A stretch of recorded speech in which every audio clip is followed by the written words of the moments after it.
Արդյոք Փաշինյանի աղմկահարույց բաժանությունը նախընտրական շոու էր։ Մենք քիչ գիտենք, ասում են բաժանվել են, միթե էս ինչ խաղ է, ինչ է, մենք քիչ գիտենք։ Կարող է բաժանվել են, կարող է ոչ։ Ինչ եղավ որ Աննա Հակոբյանը ամուսնացավ իրանից։ Այդպես է բաներ, մյա։ Հələ լուբոտ մարդու հարց տվեք, նայեք ինչ պատասխան։ Հիպնոզ է ինչ, Կաշպիրովսկուն գիտեք դուք։ Կաշպիրովսկուս պետար։ Բաժանվեցին նրա համար, այդ Աննա Հակոբյանն որ ասում են իր կինը, չէ, իրանք շատ բաներ են արել, բաժանվեցին որ իրանք երեխաներին ինչ որ տեղ տանին, ապահով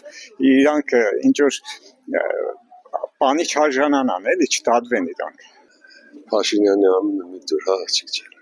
Ամեն դեպքում բաժանվել են, թե շոու է։ Ամեն դեպ ես չգիտեմ։ Մի թե շոու իրանք ամուսնացած երբ են եղել որ բաժանվել են։ Լսել եմ, բայց չեմ հավատա։ Ես երբեք չեմ հավատա։ Սի պրոստը տևականություն էր, աղջիկ ջան։ Սի ուղիղ տևականություն էր։ Ինչ են ուզում ասեն դրանով։ Ուզում են ասեն որ բանը Աննա Հակոբյանը որ բաժանվել է Փաշինյանից, որովհետև Փաշինյանը մեզ անարտար բաներ կեն, որ ինքը չի տանի, բայց ինչ չես տանի։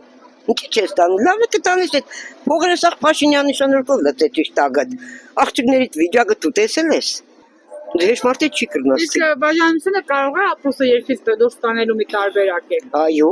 Այո, դու գիտես չի տարե, Աննա Հակոբյանը սկսել ոսկիներից կբաժանեմ, շորերից կբաժանեմ, ոչ ինքը երկրից սաղ դուրս տարավ։ Եղավ ինքս լավ էլ դուրս տարավ ու կրեց։